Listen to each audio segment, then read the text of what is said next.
Hello everyone, आज चाहिँ म तपाईहरुलाई मन्दिर लान्दैछु किनभने आज चाहिँ हाम्रो स्वामीको चाहिँ 100 इयर्स पुगेको बर्थडे सेलिब्रेसन थियो मन्दिरमा हैन।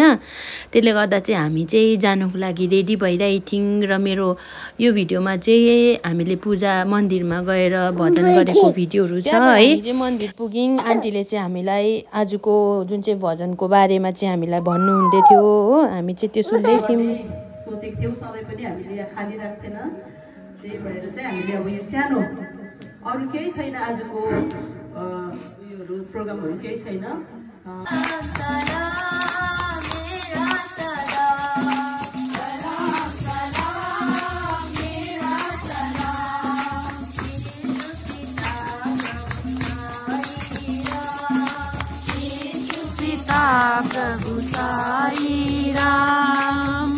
त्यहाँबाट चाहिँ भजन सकेर गोमाले चाहिँ आरती गर्नु हुँदै थियो हैन। अन्त आरती गरिसकेर चाहिँ केक काट्नुको लागि कार्यक्रम गर्दै थियौं।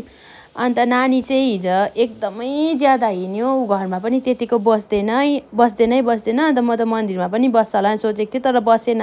कुदेकै बदमास चाहिँ गरेन गर्नु चाहिँ, तर एकदमै ज्यादा उ हिँड्दै थियो हैन। यहाँ तपाईले देख्नु सक्नुहुन्छ कुदेकै थियो।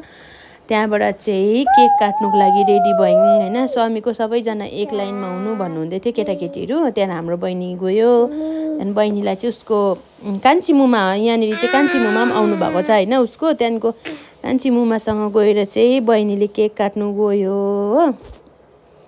त्यहाँबाट केक काटेर चाहिँ बहिनीले स्वामीलाई चढाउनु भयो। उ खुसी हुन्छ केक काट्नु पाएन। ह्यापी बर्थडे भनेको सुन्नु हुँदैन, एक्साइटेड भएर जाउँ भनिहाल्छ। जान्छौ भनेन हजुर भनिहाल्छ हो। अन्त हाम्रो गाउँमा चाहिँ थुप्रै नानीहरु पनि छ नि त। अन्त नानीहरु थुप्रै हुन्छ, मजा आउँछ नानीहरु हुन्छ हो। बहिनीले केक काटेर चाहिँ स्वामीलाई चढाउनु हुँदै थियो। र मेरो भिडियो तपाईहरुलाई कस्तो लाग्दैछ त्यो पनि भनिदिनुस् होला कमेन्टमा है। अन्त मन पर्यो भने फलो गरिदिनुस्, लाइक पनि गरिदिनुस्, अनि शेयर पनि गरिदिनुस् होला। त्यहाँबाट चाहिँ केक काटिसकेपछि हामी घर आयौं। घर आएको चाहिँ मैले गर्नु सकिनँ किनभने नानीसँग अँधेरो थियो। अब लु म चाहिँ घर आइपुगेँ हैन भजनबाट। अन्त भजनबाट घर आइपुगेँ। अन्त म चाहिँ सोचेको थिएँ ढिलो हुन्छ होला भनेर, तर भएन। किनभने अब म चाहिँ बुढोलाई भनिसकेको थिएँ म भजन जान्छु, ढिलो हुन्छ होला भनेर। तर ऊ पनि आइपुगेछ भर्खर हो। यहाँ आइपुगेछ मेरो बुढो। अन्त मेरो नानी चाहिँ यहाँ छ। बेबी ओम गर्नु गयो कि गएन? ओम गर्नेमा के खायौ?